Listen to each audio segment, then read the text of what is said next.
presenta su programa Río Choapa al Día, un espacio de información para la comunidad de regantes, usuarios de aguas, agricultores y ciudadanos del Valle del Choapa. Entérate de las noticias, invitados, agricultura y gestión integral del recurso hídrico. Río Choapa al Día, por la Popular FM y Popular TV.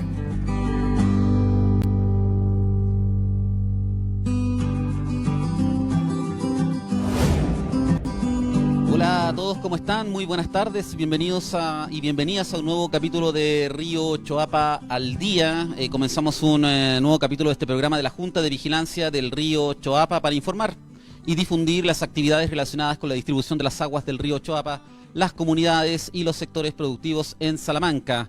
Queremos contarles que puedes escuchar este programa los días lunes por Radio La Popular, sintonizando la 102.7 en Salamanca, la 94.7 FM en Chillepín, la 98.7 FM en Illapel y la 93.3 en Los Vilos. También nos puedes escuchar, nos pueden ver en el canal 16.2 de señal digital de libre recepción de Coquimbo y La Serena, canal 64 de Chile TV Cable, canal 17 de Aplinet TV y canal 9 de Conrec TV. Esta transmisión se emite en vivo por Facebook Live de Radio La Popular. Además puedes escuchar este programa de forma diferida los días martes por Radio Juan Pablo II en la 90.3 FM desde las 14:30 horas. Los miércoles por Radio Adrenalina sintonizando la 101.5 FM desde las 11 horas. Y todos los sábados por Radio Asunción de Canela en la 92.3 desde las 11 de la mañana. Finalmente nos puedes encontrar en nuestras redes sociales visitando el Facebook de la Junta de Vigilancia con el perfil Junta de Vigilancia Río Choapa, en Instagram con el perfil JV Río Choapa, en LinkedIn también nos puedes encontrar con el perfil Junta de Vigilancia Río Choapa y en nuestro sitio web jvriochoapa.cl. Comenzamos una nueva edición de Río Choapa al Día. El día de hoy queremos salirnos un poco de la provincia del Choapa para conocer el trabajo que hacen otras organizaciones de usuarios de aguas del país en distintas materias que son comunes a las instituciones que distribuyen las aguas en nuestra región de Coquimbo. Para ello estamos conectados con Javier Kraseman. Él es presidente de la Junta de Vigilancia del Río Aconcagua, primera sección de la cuenca de Aconcagua en la región de Valparaíso, quien nos visita en Río Choapa al Día. Javier, muy bienvenido, muchas gracias por este espacio. Te conocimos en la última actividad de la Convención de Usuarios de Aguas, el 1 de diciembre de este mes, digamos hace unas 3 semanas atrás. Así que contactamos contigo y te solicitamos este espacio para conocer un poco la realidad de lo que se vive en el río Aconcagua. Así que, bienvenido, y antes que todo, me gustaría primero consultarte dónde nos ubicamos geográficamente, dónde se encuentra el río Aconcagua, qué comunas atraviesa, cuántos derechos de agua posee y cuáles son las principales actividades productivas que existen en este valle. ¿Cómo estás, Javier? Hola, ¿qué tal, Felipe? Muchas gracias por el contacto, por la invitación. Para empezar a conversar, bueno, la verdad que el río Aconcagua nace en la provincia de los Andes, en la alta cordillera, y llega, bueno, hasta Concón. La cantidad de comunas que atraviesa son significativas. Solamente en la primera sección son 7 comunas las que están en parte regadas o completamente regadas con el río Aconcagua. Tenemos que agregar la comuna Putaendo, Panquehue, Yayay, La Calera, Hijuela, Quillota, Olmué, Limache y Concón, si no me equivoco. Así que no es muy vasta, y también hay un canal que atraviesa y es como de trasvase de cuenca, que es el canal Chacabuco, que nace en el río Aconcagua y va a la metropolitana a regar el sector de Valle de Chacabuco, que es parte de la comuna de Colina, que está en la región metropolitana. Así que desde todos esos lugares se abarca el Aconcagua, y a eso hay que agregar además, aparte de los canales, que también hoy en día por la extrema sequía que nos ha afectado, Esval se ha visto en la necesidad de conectar sus clientes en el fondo de forma bastante significativa sobre el cauce del río Aconcagua, porque se secó Peñuela y se secaron un montón de otras fuentes alternativas, y por lo tanto es el río Aconcagua el que ha tenido que soportar esa mayor demanda, que hoy en día hay emisarios o ¿cómo se llama? Matrices que van desde el río Aconcagua hasta la Ligua para abastecer el agua potable. Oye, Javier, ¿cuántos derechos de agua ustedes administran como Junta de Vigilancia en la primera sección? La primera sección son de las permanentes y consultivas, o sea, la que ocupa la agricultura, son 12.740 acciones, que ya tienen más de 150 años de antigüedad, que están catastradas, que están registradas y que se administran como una unidad, como lo que conocemos hoy en día como Junta de Vigilancia. Antiguamente tenían otros nombres, pero efectivamente existían en la Gobernación de San Felipe registros de 1865, en la cual se hablaba de cuadras en vez de acciones, que eran las cuadras de riego que cada canal abastecía. Y después eso se fue transformando en lo que hoy en día conocemos como acciones o derechos de agua. Perfecto. Javier, ¿cuál es la evaluación que tú haces de la última convención de usuarios de agua? Hace 2 programas estuvimos con Graciela Correa, de la Federación de la Sexta Región. Ella también nos comentó un poco cuál es su visión de las juntas de vigilancia y también las impresiones y las conclusiones que sacaron de ese encuentro. Desde tu punto de vista, tú fuiste expositor. ¿Qué te pareció esta convención? ¿Cuáles son las conclusiones que sacas y la evaluación general? Yo creo que es muy bueno que se produzcan estas instancias porque a nivel nacional hay muchos problemas que son transversales. Tú lo decías recién en la presentación, que estaban saliendo un poco del valle, de la cuenca del Choapa, para mirar lo que ocurre en otros sectores del país. Yo creo que hay problemáticas que son muy comunes, si bien tenemos realidades hídricas muy distintas. Mientras más al norte, más han sufrido con los cambios de precipitación de los últimos años. Y mientras más al sur va cambiando un poco la realidad, pero hay temas transversales, o sea, el tema de la, como dijéramos, diversidad de oficinas en el Estado que tratan en materia de agua y que no se coordinan entre ellas es tremendamente dificultoso para todos los que estamos metidos en el día a día de la gestión del agua, que necesitamos soluciones urgentes, inmediatas, y nos encontramos con la tramitología de cuántas oficinas hay. Por lo tanto, yo creo que esta reunión es muy buena y muy importante que se hagan. Existe la instancia de armar una como suerte de asociación gremial de juntas de vigilancia a nivel nacional, que creo que es tremendamente útil por lo mismo, para canalizar como dijéramos, las inquietudes que hay desde el territorio, desde las bases, y al mismo tiempo facilita el interactuar con los gobiernos que van cambiando. Todos sabemos, los que estamos en las organizaciones de usuarios, que cambian los gobiernos y bien poco lo que cambia la gestión del agua. La sequía o las obras toman más de un gobierno, entonces la verdad que es re importante que el gobierno que se instala o el que está en ese momento en el poder, en el fondo, en el Estado, tenga claro con quiénes son los interlocutores, con quienes puede conversar, tratar las materias atingentes a la gestión del agua en las cuencas. Ok, Javier. El río Aconcagua está seccionado. Eso es lo primero que podemos contarle a nuestros auditores. Yo creo que quizás más de alguno ha escuchado sobre la situación del río Aconcagua, que hizo noticia este año. Ya vamos a entrar en ese tema. Pero me gustaría que tú nos contaras qué significa trabajar en una junta de vigilancia donde el río está seccionado. ¿Qué implica eso? Porque al existir 3 secciones, también existen 3 organizaciones que administran cada sección. Sí, mira, la verdad que son 5 secciones, 5 secciones, para ya. enredar mal la cosa. Ya. Porque originalmente eran 2 secciones, o 3 en realidad, ¿ya? Porque por las características naturales del funcionamiento de la cuenca. Ahí tenemos alguna gráfica. Estamos mostrando una gráfica. Ah, perfecto, perfecto.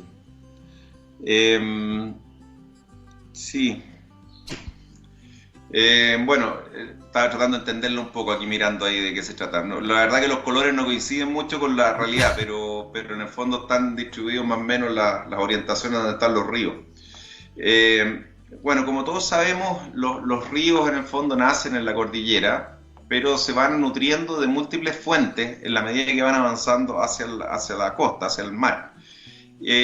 Una de ellas es el río Putaendo, que siempre se administró en forma autónoma porque tenía como dijéramos, su abastecimiento, su carga, su cordillera natural, y siempre se administró en forma independiente que que el resto de la cuenca. Yeah. Históricamente existía la Oriente, que era la primera sección, que era la Junta de Vigilancia o la sección Oriente, que llamaban en la época en el siglo XIX, y la sección poniente, que venía a ser lo que es Quillota y la parte más cercana a la costa. Desde esa época ya existían las secciones y en base a las secciones se otorgaron los derechos. Eso era porque el río, en el fondo, si bien en épocas de sequía se cortaba el río a la vista, por lo menos, lo que es agua superficial, seguían produciéndose múltiples afloramientos en la segunda sección y que eran los que abastecían a la tercera sección. Así funcionaba históricamente el río y claro, habían conflictos y algunas diferencias en algunos momentos, pero en general se lograba llegar a acuerdos y se lograban solucionar. ¿Qué es lo que ha ocurrido con los años? Es que cada una de las secciones administra su parte del río con sus fuentes propias, pero claramente hay interrelación entre las distintas secciones, que es el caudal que va bajo el río, que no se ve, y en parte las recargas que hace el río cuando ocurren las lluvias, los deshielos, los aluviones y qué sé yo. Perfecto. En ese escenario, la verdad que los grandes cambios que se han producido, te diría yo que es el embalse Chacrilla en el río Putaendo. Claro, te iba a preguntar por el embalse, claro. Porque ahí, ahora recién, después de varios años, te diría yo como unos 4 o 5 años, que no llegaba agua desde el río Putaendo al cauce del río Concagua. En este momento está completamente lleno el embalse y por lo tanto está botando agua a su cauce natural y está llegando el agua. Ahí había un afluente que se perdió. Quizás históricamente no era tanta el agua que llegaba superficial, pero sí llegaba mucha agua subterránea que se infiltraba y llegaba hacia las secciones aguas abajo. La otra gran razón que ha producido un desequilibrio tremendo es el hecho del aumento de la superficie de plantación sobre cota canal en la segunda sección y hacia la costa. Ahí se habla del orden de, no sé, hay distintos números, pero del orden entre 10 y 15.000 hectáreas nuevas de riego, de paltos principalmente, que la verdad que se abastecen con agua subterránea, teóricamente, pero esa agua subterránea requiere que se recargue y se recarga con agua del río. Y eso ha aumentado la conflictividad porque el río ya no corre, entonces la tercera sección se queda sin agua porque claramente queda mucha agua en el camino. Lo mismo ocurre con el agua del embalse Putaendo, que si bien los beneficia enormemente, no se respeta un caudal ecológico que debiese ser la recarga para las secciones aguas abajo. Y por último, la guinda del postre es que el último usuario, que viene a ser la cuarta sección en el fondo del río Concagua, es Val, que abastece cerca su planta Concón con agua del río Aconcagua y acumula en el embalse Los Aromos, ahí tiene un pulmón para poder pasar la época de verano, que aumenta la demanda fuertemente por los veraneantes, y eso, okay. Eso te diría yo que es el panorama general. Oye, Javier, ¿ustedes qué tecnología utilizan para distribuir las aguas? Nosotros acá en la Junta de Vigilancia tenemos 34 compuertas automatizadas, digamos, del tipo Rubicon, ¿ya? Hay otras juntas de vigilancia que también la utilizan, pero nos gustaría conocer quizá cómo ustedes administran el agua, tomando en cuenta que el río está seccionado dentro de la jurisdicción de la primera sección, ¿cómo lo hacen? Mira, nosotros también tomamos la misma tecnología que ustedes, también tenemos 22 compuertas Rubicon, y a través de eso tenemos una gestión súper transparente y está muy, como dijéramos, clara la forma en que estamos repartiendo y administrando el agua dentro de nuestra sección, no así en las otras secciones que todavía no están con tecnología tan desarrollada. Ahora, lo que se nos dificulta mucho a nosotros para distribuir correctamente el agua es la enorme variabilidad y la inexistencia de un embalse arriba que nos permita regular los caudales. Acá los caudales día-noche varían en más de un 50%. Con el calor del día aumenta el deshielo, pero esa agua llega al plano, al valle, después de las 11, 12 de la noche. Se produce el pic diario generalmente entre las 12 y las 2 de la mañana. Por lo tanto, es súper difícil mantener el reparto constante, y más aún que no todos están, como dijéramos, con turnos de 24/7 en los canales como para poder absorber esa mayor cantidad de agua que se produce en la noche. Perfecto. Oye, a propósito, ¿cuál es la opinión que tienen ustedes como Junta de Vigilancia de Aconcagua? ¿Qué opinión tienen ustedes de la Junta de Vigilancia del río Choapa? ¿Han oído hablar de la Junta de Vigilancia del río Choapa? ¿Cuál es la mirada que ustedes tienen del trabajo que se está haciendo aquí en la provincia del Choapa, con el río Choapa? Te debo confesar que a pesar de estar tan cerca, sé poco, sabemos poco del trabajo que han hecho, y yo creo que es re importante en el fondo que de poder compartir experiencias, así que yo creo que es un muy buen primer contacto este que estamos teniendo. Ya, de acuerdo, muy bien. Muy bien. Oye, Javier, hay otros temas más que me gustaría, se me está traspapelando un poco esto, no, aquí está. ¿Y con la sequía cómo les ha ido? Ustedes recién mencionaban que la realidad, por supuesto, mientras más al norte tenemos más dificultades porque hay menos agua. Pero ustedes, ¿cómo les ha ido con la sequía? ¿Cómo han avanzado? Nosotros llevamos ya 15 años. Hemos tenido distintos periodos de escasez. También ha habido decretos de escasez también acá en la región, en las distintas juntas de vigilancia. Y ustedes, si pudieras darme un panorama general de cómo están distribuyendo las aguas en tiempos de escasez y cómo lo han visto ustedes y cómo ha afectado el sector productivo en Aconcagua. Mira, en general te diría yo que internamente en la sección se opera bastante cuadrados con el marco legal. O sea, están los derechos súper claros, establecidos, y corresponde repartir, bajo qué condiciones, cuáles son eventuales, cuáles son permanentes. Y no ha habido gran drama o gran, como dijéramos, controversia. Las pequeñas controversias, o no sé si algunas no tan pequeñas, han sido con usuarios distintos que no son agricultores. Nosotros tenemos acá las hidroeléctricas, por ejemplo, que si bien no consumen el agua, sí generan de pasada, pero sí alteran a veces los caudales en cuanto a retener el agua para generar en otro momento, o cuando cargan sus canales, o distintos, como dijéramos, operaciones que hacen que alteran en el fondo el caudal del río. Pues después tenemos a Codelco y tenemos a Anglo American, que son las mineras con cuales sí ha sido mucho más difícil el trato, ha sido más complejo. Con Codelco hoy en día tenemos un convenio ya desde el año 2018 que ha sido tremendamente fructífero y muy transparente en entregarnos la información de sus captaciones y sus derechos. Así que tenemos una mesa de trabajo que ha sido muy, muy productiva. En cambio, con Anglo American, la verdad que ha sido bastante más dura la conversación con ellos y bastante poco transparente hasta el momento. Esperemos que cambie en el mediano plazo. Ahora, lo que se dificulta acá en el Valle es con las otras secciones. Yeah. Porque como cada sección tiene su mundo aparte, y lo que dificultó mucho el año pasado es que en los últimos 4 o 5 años, la segunda sección, no sé qué palabra ocupar, pero autodeclaró y la DGA le aceptó duplicar sus acciones, o sea, pasar de 20.000 hectáreas más o menos de riego a 40.000 hectáreas de riego según los papeles. Pero ese es un tema interno de esa sección, debiese ser, no un tema que debiese afectar a las otras secciones. O sea, si yo quiero repartir la misma agua que tenía en más hectáreas, es un problema interno. Pero si yo las aumento, no puede ser a costa del resto de los usuarios del valle. Y eso, al ser validado con la DGA, impidió que hubiera un acuerdo. Y eso fue lo que generó la intervención que tuvimos el año pasado. Oye, a propósito de ese tema, y precisamente te iba a hacer la pregunta, el día 31 de enero de este año, señor director, ¿me puede mostrar la nota? La DGA publicó un comunicado de prensa que se titula, lo vemos al tiro, ahí está. DGA suspende seccionamiento del río Aconcagua y las atribuciones del directorio de la Junta de Vigilancia de la primera y segunda secciones ante continuas faltas de acuerdos e incumplimientos. Aquí hay dos cosas, Javier. Me gustaría primero que nos contaras la situación de por qué se genera esta suspensión de los directorios de las juntas de vigilancia.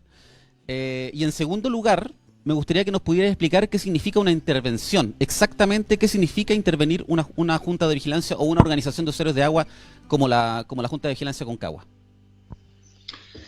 Chuta, compleja la pregunta. Lo primero te diría yo que hay que entender dos cosas distintas, dos áreas. Una es lo que dice la ley con respecto a la intervención, y otra cosa es que muchas cosas están dentro de ese margen, pero la ley da para mucho en el fondo. Yeah. Es lo que se aplicó acá en la cuenca. ¿Ya? Aquí la intervención que nosotros históricamente hemos visto, hemos sabido y hemos conocido era que se suspendían las atribuciones de la Junta de Vigilancia y la DGA nombraba un interventor, y era el interventor el que venía a ocupar o a accionar las compuertas y hacer la distribución y hacer todo el reparto del agua según las instrucciones que la misma DGA le daba, ¿ya? Era como una suerte de juez de río impuesto, ¿ya? Como instalado por orden de la DGA. Aquí la verdad lo que se hizo, se nos suspendió las funciones al directorio pero al juez de Río, que es nuestro gerente general, se le obligó, bajo pena de cárcel, seguir las instrucciones de la DGA, quien fue bastante discutido el tema porque cae en un ámbito de la ilegalidad en cuanto a cómo se llama la ley laboral en el fondo, porque él tenía un contrato de trabajo con el directorio precisamente, la Junta de Vigilancia, y viene la DGA y le dice: usted de aquí para adelante le hace caso a la DGA y si no lo metemos preso. Entonces la verdad que dijimos: mira, no queremos hacer más bolita, aquí tenemos que hacer cumplir la intervención, pero los primeros comunicados que enviaron ellos eran impracticables. O sea, la DGA estaba muy, muy alejada de la realidad del río, y lo que exigían en cuanto a operar demostraba la ignorancia o falta de experiencia que tenían en la gestión del agua. Por lo tanto, ellos alegaban que había incumplimiento y nosotros le demostrábamos que era imposible cumplir lo que ellos pedían.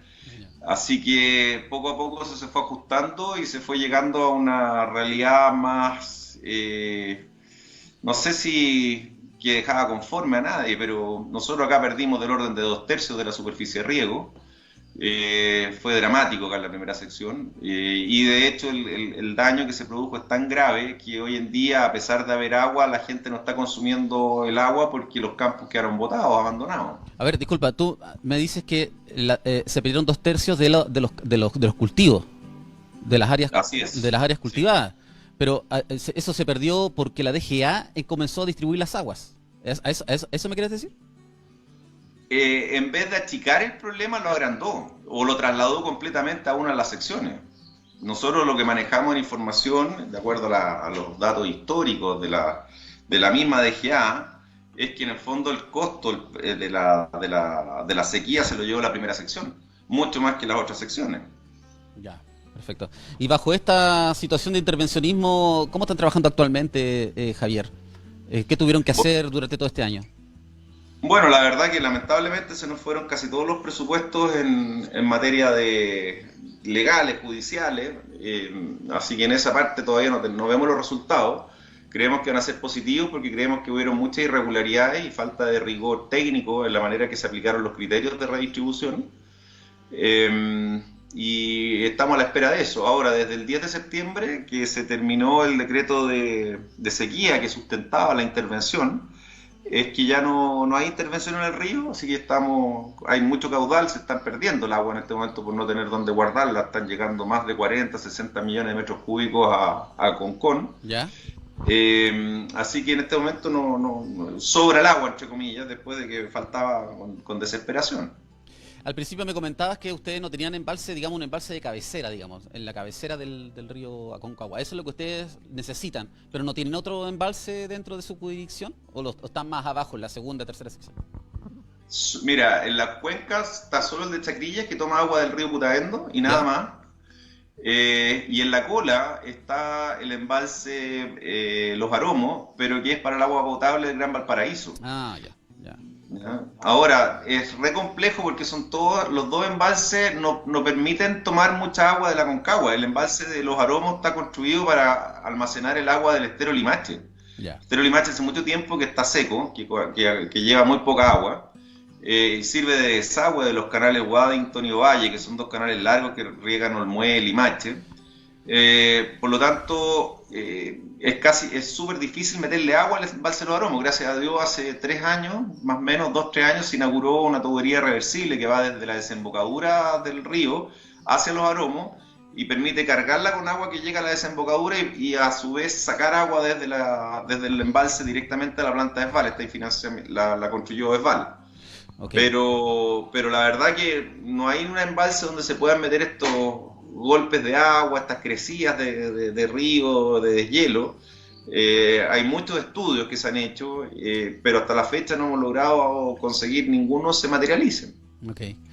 Oye, Javier, ahora pasando a otra cosa, hace unos minutos me comentabas sobre los convenios que ustedes tienen con las mineras, digamos, ¿ya? Uno de los temas que en la convención fue transversal, digamos, como uno de los desafíos y al mismo tiempo también una de las problemáticas que tienen las organizaciones de usuarios de aguas, como las juntas de vigilancia, es el financiamiento y la autonomía. Ustedes, cuéntenme un poco si ustedes como junta de vigilancia están alineados también en eso. Si es que también están permanentemente buscando autonomía como organización y también quizás nuevos convenios con el Estado o con otros sectores del mundo privado. Sí, es una pregunta bien muy buena y bien difícil de responder. Chuta, mira, nosotros lo que tenemos con acuerdo, con Codelco en este caso, son fondos contra proyectos, ¿ya? Son fondos contra proyectos y mejora la gestión hídrica. En cuanto a nuestra operación, financiar nuestro día a día, tratamos de mantenerlo con las cuotas, precisamente por la eventualidad que surge un nuevo conflicto y que nos tengan secuestrados por la dependencia económica, y es la preocupación que siempre hemos tenido de mantener esa libertad, independencia o como la podamos llamar. Así que es un tema complejo, y en general en todas las organizaciones de usuarios el tema del financiamiento es tremendamente complejo, porque con la modificación al código la DGA le ha traspasado un montón de responsabilidades a las organizaciones de usuarios que originalmente eran de cargo de la DGA, como todo lo que es las regularizaciones y todos los tipos de perfeccionamiento, y es cosa de ver las condiciones que hay para llegar a acuerdos y si no somos intervenidos. Entonces, todo eso requiere financiamiento, y hoy en día, por lo menos acá en la zona, donde la agricultura está tremendamente golpeada, primero por la sequía y segundo por las condiciones económicas que puso la pandemia y otras cosas más que han pasado, está muy golpeada como a financiar un órgano administrador de las aguas con los valores que realmente se requieren. Entonces, se hace súper necesario que haya una integración, cosa que las pequeñas organizaciones no son capaces de absorber los mayores costos que significa tener algún profesional a cargo de ella. Oye, ¿cuánto están pidiendo por la cuota ustedes a sus usuarios? ¿Cuánto pagan mensualmente?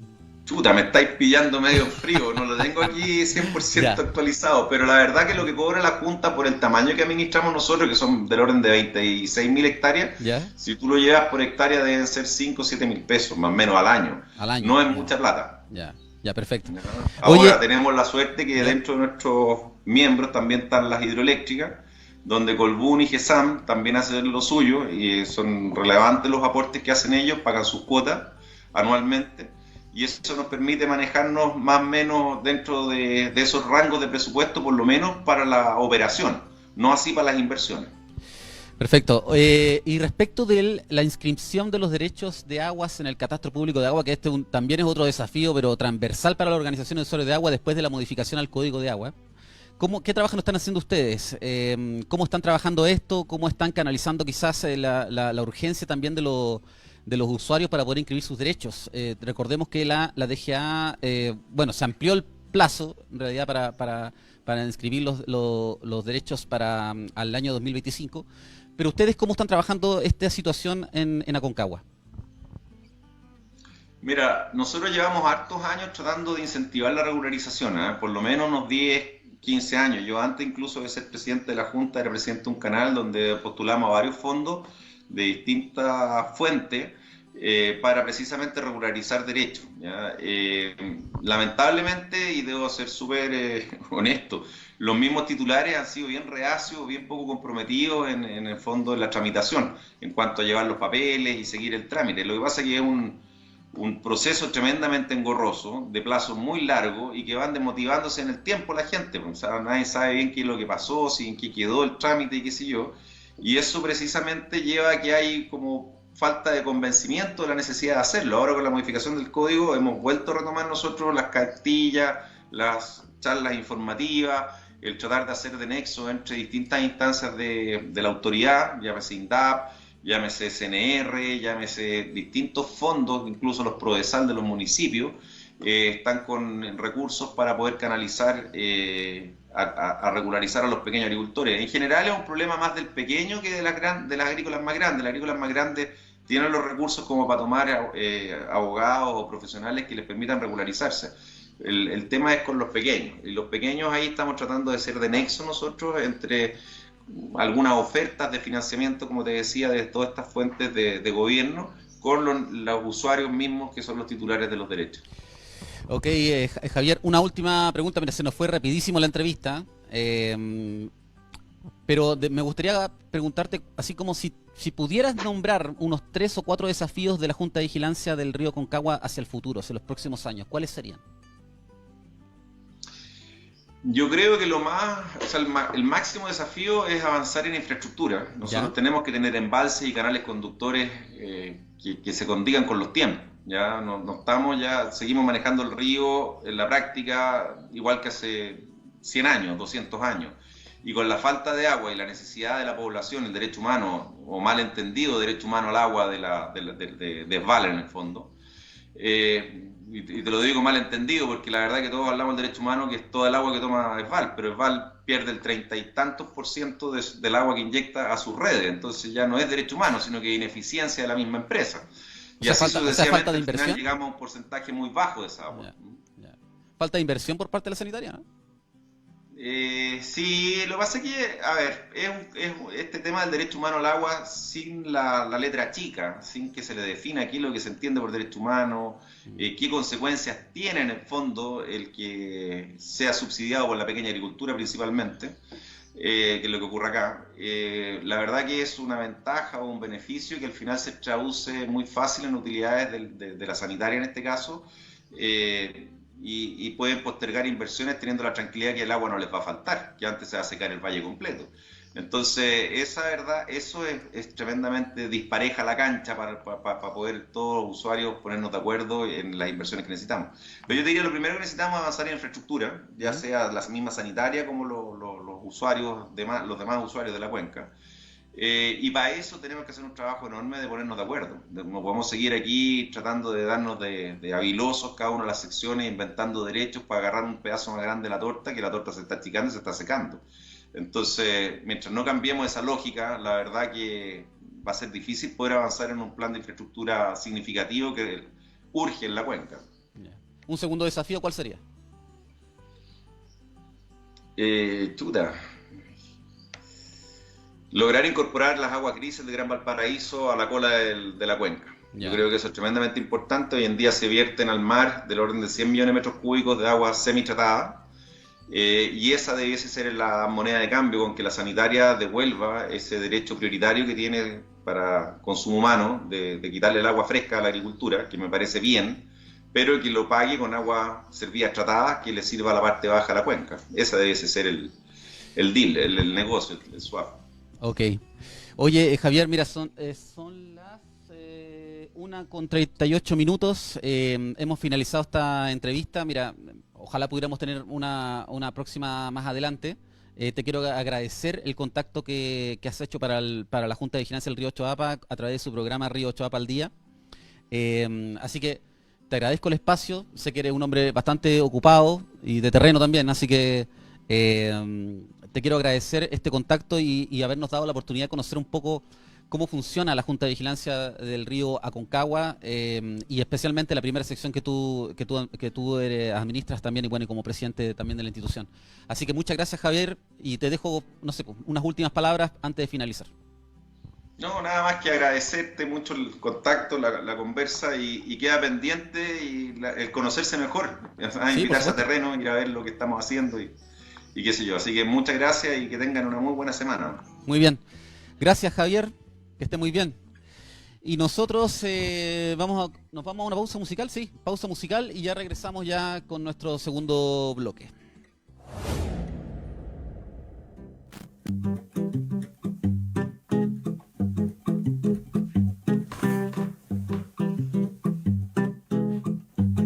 Voy a cantarte algo, quizás parezca poco, porque me diste tanto, quiso crecer mi canto y quiero agradecerte. Que me siento con suerte de compartir el viaje, el costo del peaje.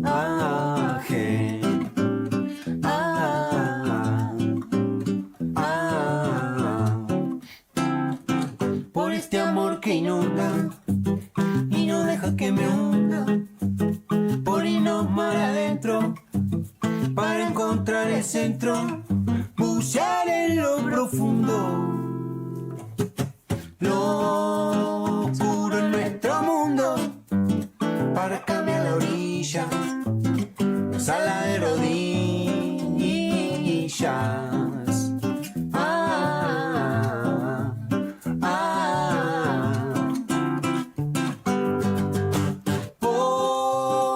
ayudarme a enfrentar y lanzarme al abismo, poder bailar el sismo, seguir mi propio ritmo, que vos sigas el tuyo, voy a beber del yuyo, del que para soltarte, volver a abrazarte.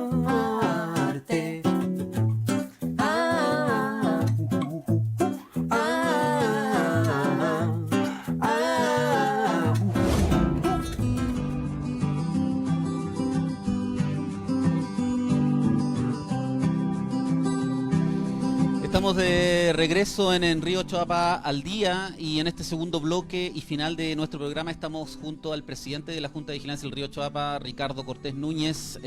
Ricardo, bienvenido. Bueno, el viernes pasado tuvimos asamblea de regantes y se trataron diversos puntos y bueno, te hemos invitado también para conversar un poco sobre cómo está la situación de la Junta de Vigilancia. ¿Cómo estás? Bienvenido. Hola a todos los auditores, a todos los televidentes de la radio popular, a nuestro programa Río Choapa al día. Ahí sí, pues Felipe, aquí estamos. Como dice usted, efectivamente el día viernes fue nuestra asamblea superior, ¿cierto? Conocido por todos, que es nuestra asamblea de presidentes, que es una actividad que ya la tenemos normalizada prácticamente una vez al mes, ¿Ya? en distintas actividades que son extraordinarias, ¿cierto? A la labor o a la asamblea ordinaria que está en nuestro estatuto, pero la idea justamente es siempre ir transparentando y siempre ir informando a nuestra comunidad en términos de cómo nos van y vienen estas noticias del agua. ¿Cómo anduvo la participación el día viernes, Ricardo? ¿Cómo estuvieron las comunidades, digamos, y que participaron con ustedes en la asamblea?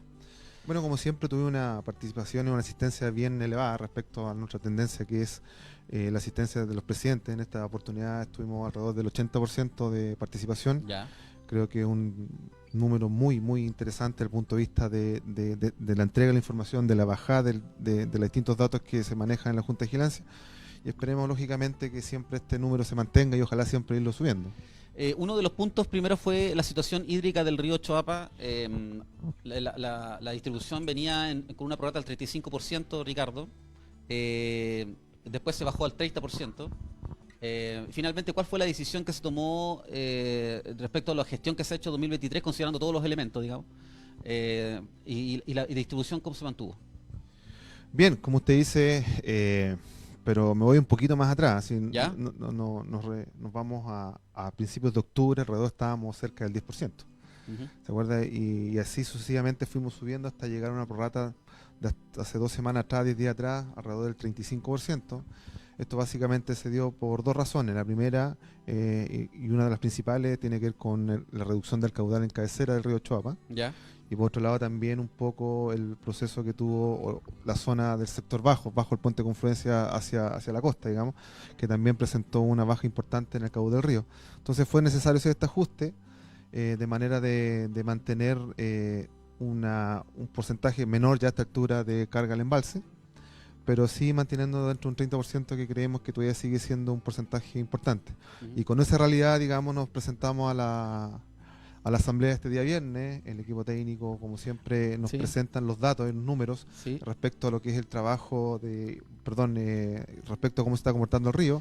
Y esa fue efectivamente una información, y la idea era mantenernos, y la propuesta fue dejarnos con el 30%, todavía con la posibilidad, insisto, cada vez en reducción con carga al embalse, y ese margen el que hoy vamos a empezar a ocupar en la medida que el río vaya disminuyendo. Vamos a ir disminuyendo la carga al embalse de manera de sostener, al menos por un buen rato más, ojalá, el 30% de desmarque que tenemos actualmente. Ok, señor director, ¿podemos ver las fotografías de la última asamblea, por favor? Eso, muy bien, perfecto. Ahí están las imágenes de la última asamblea de usuarios de aguas de la Junta de Vigilancia del Río Choapa, la última de este año 2023. Ya la próxima sería en enero, ¿no? Sí, te claro. Así que, Ricardo, ¿consideras que se ha hecho una buena gestión considerando que el embalse hoy tiene 28 millones de metros cúbicos útiles? O sea, si usted me pregunta y la respuesta la quiere en forma inmediata, yo le puedo decir que sí. Ya. Efectivamente, se ha hecho una interesante gestión desde el punto de vista del manejo del río, sobre todo por la forma y la manera en que se nos concretó el invierno, más allá de los pronósticos muy auspiciosos que teníamos para el cierre del invierno, que lamentablemente no ocurrió. Nos acompañaron solamente durante el periodo de invierno, si es que se puede llamar invierno a este último evento que tuvimos, que fue una lluvia que nos cayó en junio, en plena época de vacaciones de invierno de los escolares, y después nos cayó una en septiembre, un poquito antes del 18 nos cayó, que fueron las dos que más o menos nos sumaron alrededor de 50 milímetros de precipitaciones y unos centímetros de nieve en cordillera. Y agosto fue uno de los meses más calurosos de los cuales se tenga registro, por lo tanto la lluvia que nos cayó en julio rápidamente se nos vino en un proceso de hielo, que con mucho espanto uno decía, wow, esto se viene complejo este año porque parece que va a ser el deshielo de la temporada, pero después nos vino en septiembre nuevamente otra lluvia que nos permitió sostener el río, y desde octubre, perdón, desde agosto, desde los primeros deshielos hemos tenido la posibilidad de ir cargando agua al embalse. Si bien por todos conocidos, nosotros el año pasado tuvimos alrededor de 22 millones y medio de volumen útil, de los cuales consumimos o nos quedaron un saldo de 8 millones. Entonces a la fecha hemos podido acumular alrededor de 20 millones. La dificultad claramente estuvo, y todos lo vieron, ¿cierto? Los que pasan constantemente por el río, la condición de sedimentos que arrastró durante esta temporada nuestro principal afluente, que efectivamente nos trajo una dificultad no menor en el manejo tanto de las compuertas automatizadas como también de nuestra obra de Boca Toma, que está a la altura de Chipín, que es nuestra represa que nos permite conducir agua a través de nuestro canal matriz hacia el embalse Corrales. Y efectivamente ahí la cantidad de sedimentos que se acumuló fue muy grande, constantemente se tuvo que hacer un trabajo aparte del equipo y una coordinación del equipo y con más colaboradores que tiene la Junta de Vigilancia, de manera de mantener las obras por un lado, y por otro lado también tener la posibilidad de seguir cargándole agua al embalse.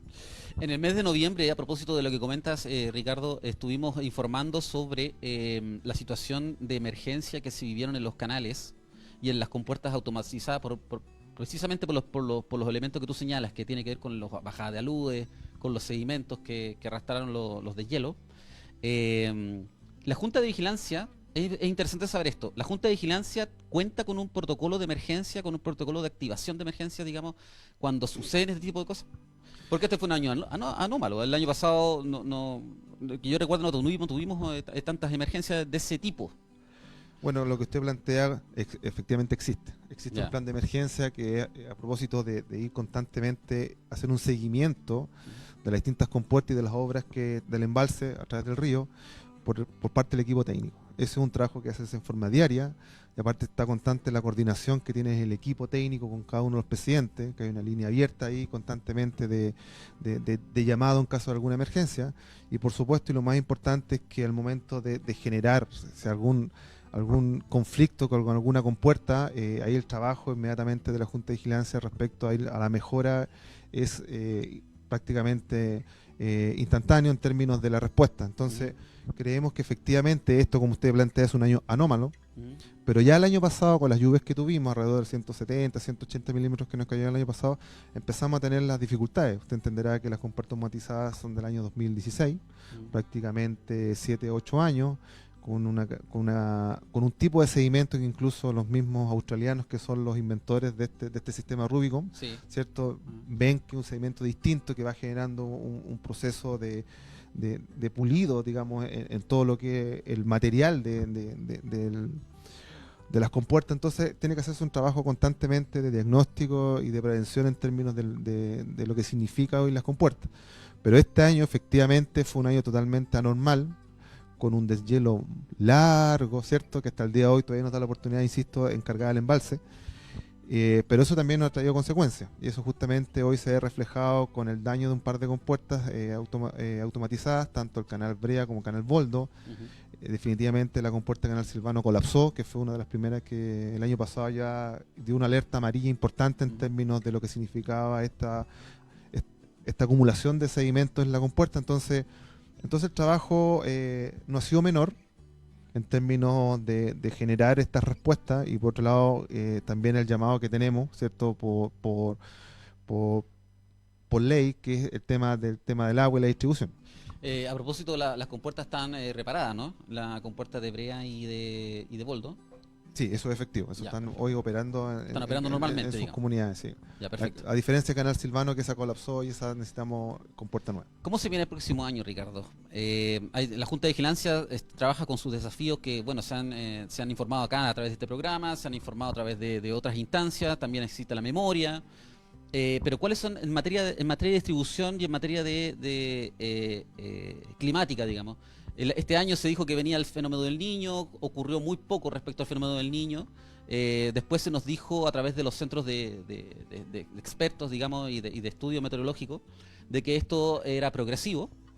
Por lo tanto, ¿cuál es la visión que ustedes tienen y qué es lo que se espera ya para el próximo año en materia de distribución de las aguas? Bueno, en primer lugar, yo creo que el tema de los pronósticos hay que dejarlos como son pronósticos. Y yo creo que hay Ya. que vivir y aprender a convivir con la realidad. Y bajo esos escenarios, de repente cuesta mucho proyectarse en términos de cómo puede venir una próxima temporada de lluvia.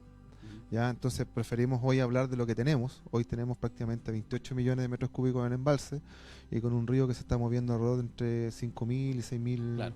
litros por segundo, en cabecera, digámoslo de esa forma, y que nos permite sostener el 30%. Mm. Ahora, estamos viviendo diciembre, uno de los meses que históricamente son los más calurosos, los que tenga registros junto a enero, y últimamente marzo también ha sido muy fuerte en términos de temperatura. Entonces, ¿qué quiero decir con eso? Que también son los meses que tienen mayor demanda hídrica en términos de cultivo y del manejo agrícola. ¿Te fijas? Entonces, hoy lamentablemente sí, lo que usted plantea, el fenómeno del Niño trajo también otra dificultad, que es lo que significa hoy el desarrollo de distintos cultivos, que hoy han sido en términos de fenología y en términos de productividad, están súper complicados. Los carozos particularmente, y llámese damasco y durazno, un desorden tremendamente grande, que uno todavía ve algunos duranitos por ahí que están brotando. En los nogales pasa algo similar si no se hizo un manejo invernal. Entonces eso también genera una dificultad en términos de la demanda hídrica, y sobre todo por la motivación desde el manejo de un huerto, cuando uno ve que no hay un desarrollo productivo comercial. Entonces eso también es importante desde el punto de vista de lo que significa la rentabilidad para el productor, pero otro también desde la demanda, porque propiamente la motivación.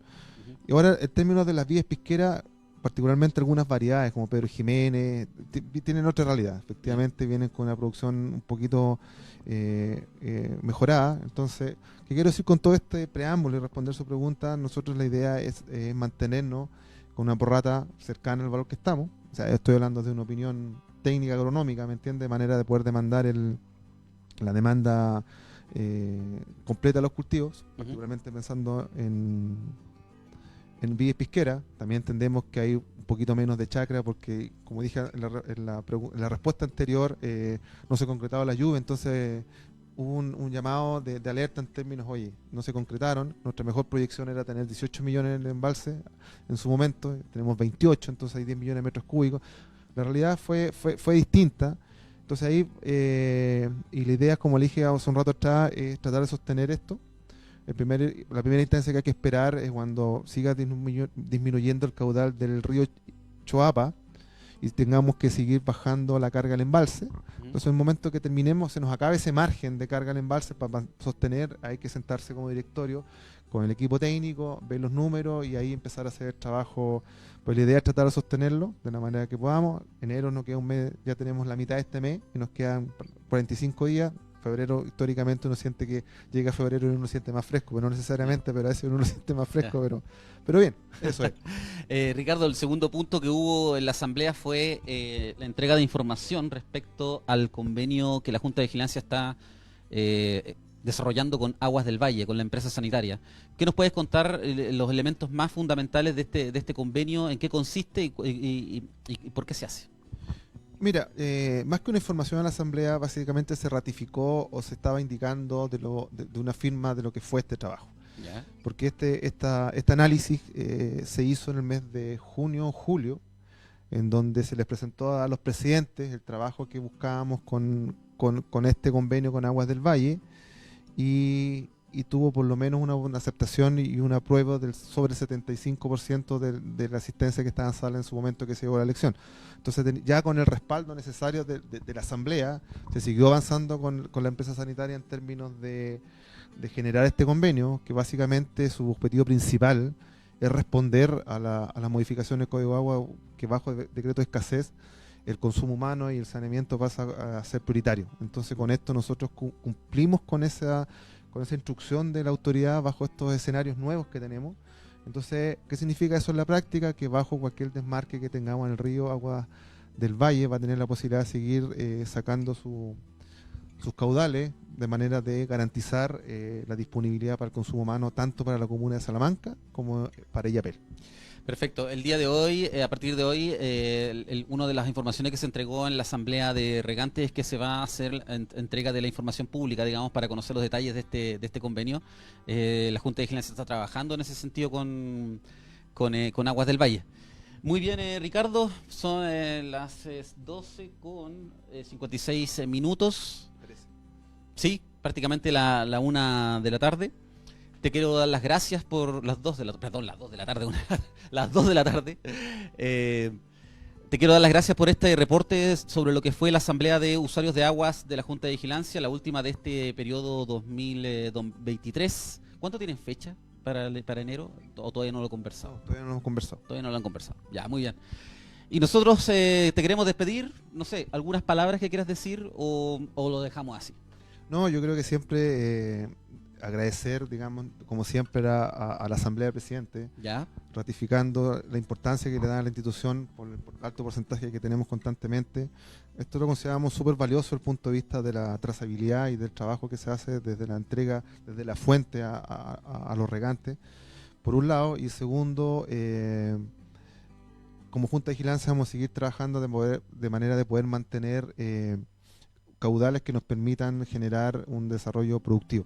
¿Ya? Sí. Eso, si bien uno no tiene digamos una bolita y ver el futuro, pero la idea es sí garantizar y tener una temporada relativamente tranquila en términos del manejo que esto significa. Yo sé que es una responsabilidad grande con lo que estoy diciendo, pero justamente con los volúmenes que uno tiene hoy en embalse, bajo otra experiencia, uno siente que este año podría estar relativamente cubierto en términos de la gestión hídrica. Así que en ese sentido vamos a trabajar de manera que así sea, y de esa manera se concrete y poder llegar a puertos de aquí hasta el mes de mayo, que es quizás el periodo máximo que nos quedan 5 meses o 5 meses y medio más de este trabajo, que al menos lo que es la agricultura.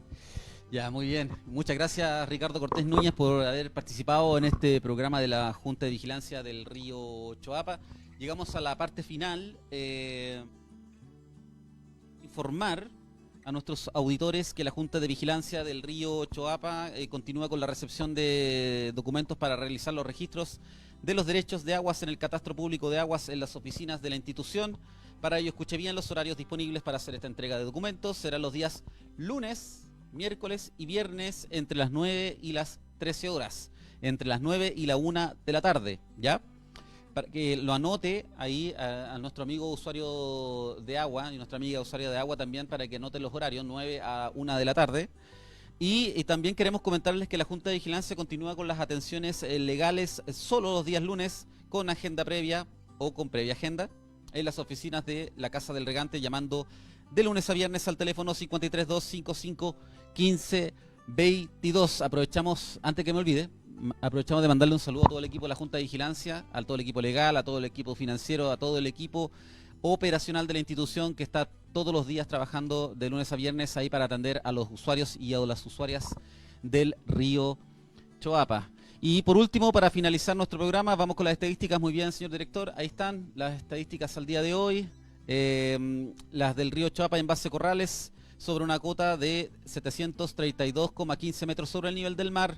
Tenemos un volumen útil embalsado de 28.479.000 metros cúbicos, que pueden apreciar ahí en pantalla, y un volumen muerto de 1.416.169 metros cúbicos, lo que nos da un total embalsado de 29.893.169 metros cúbicos, equivalentes al 59,7% de la capacidad embalsada. Todo esto sobre una superficie inundada de 157,2 hectáreas.